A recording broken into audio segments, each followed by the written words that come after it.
before we begin, I need your opinion. I've been working hard to bring you these history and mysterious stories, but I want to know, how's my storytelling? Is the voice, editing, and style good? Let me know in the comments. Your feedback helps me improve. If you give me more feedback, see at my channel all videos. On November 26, 1930, a news is published on the front page of the Meriden Daily Journal newspaper in Canada. Its title was Village of the Dead. This news caused a wave of fear in the whole of Canada because in North Canada, an entire tribe had disappeared without a trace, night and day. Welcome once again to Storicalfactstv videos. This is Anjikuni Lake, located in a remote area of North Canada. There was a tribe called Eskimo living on the banks of this lake. About 100 to 150 people used to live in this area, catching fish from this lake and surviving. This is the area of North Canada where not thousands, but only a few thousand people live in the area of lots of square kilometers, and the reason for this is the harsh weather here. In addition to fish, other animals are also hunted in the surrounding area in Angikuni Lake. And for this, many hunters keep coming here. This was the coldest day of November 1930, when a hunter named Lebel came to hunt in this area. He was so busy hunting that he did not even know when it was dark.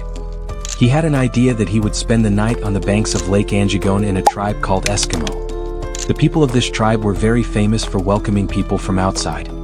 So Joe Lebel packed his things and started walking towards Eskimo. It was a moonlit night, but there was complete silence far away.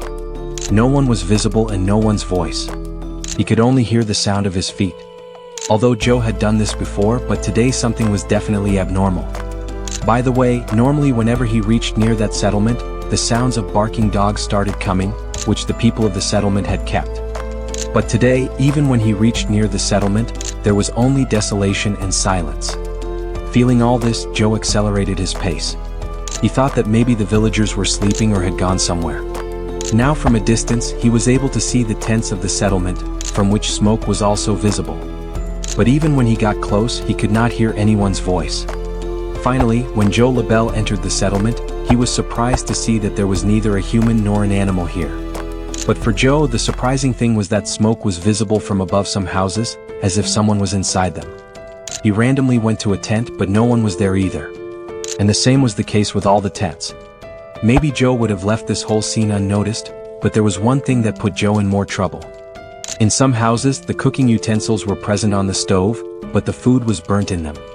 That is, someone had kept food for the night but could not eat it. Even the clothes that the women of the settlement used to stitch were present there, and there was also thread in the needle. It seemed that the people of the settlement had suddenly left here. But where did they go? Joe Lebel started searching the whole settlement. He saw that the dogs that the people of the tribe had kept had a rope tied around their neck, but the dogs had died of hunger. Although there was food in front of the dogs, but there was no one to feed them.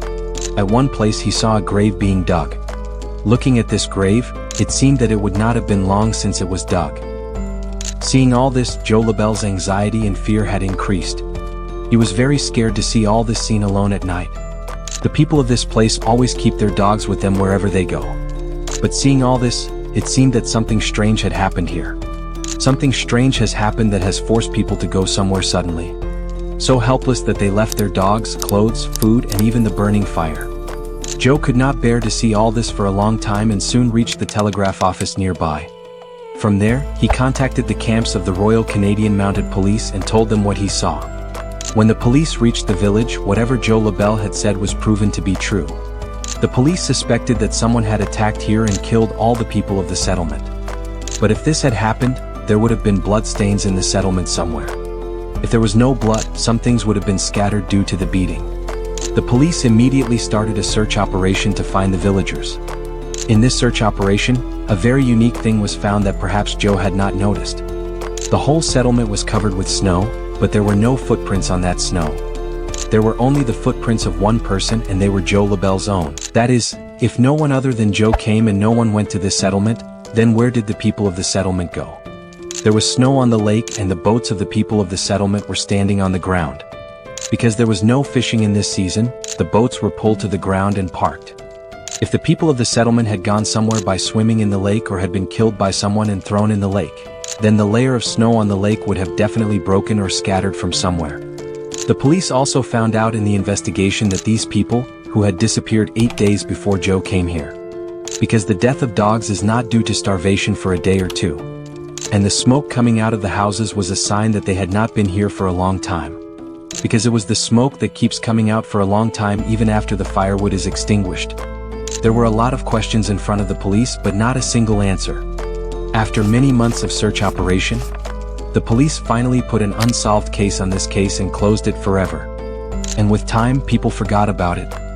After 50 years of this incident, in 1984, writers named Roger Bohr and Nigel Blundell wrote an article and tried to connect this whole matter with aliens. They told in their article that when they went to explore this area near Angikuni Lake, they found a hunter and his 2 sons there. They said that they have often seen some flying objects on the lake that have different shapes. And they were flying towards the same settlement where the Eskimo tribe lived. Based on this story, it was said that perhaps aliens landed that night and took all the people in the settlement with them. These 2 writers had no solid proof of the aliens' presence and their attack. That's why most people didn't believe it and rejected this theory. After this, many people started making different stories about the disappearance of the Eskimo tribe. But the fact is that this incident is 100 years old, but no one has the answer to this question. Where did the people of Anjikuni Lake go without any signs? The disappearance of the Eskimo tribe has been a mystery to this day. I hope you will like, subscribe and share this video of Storicalfactstv. Thank you very much for your loving comments. See you in the next great video.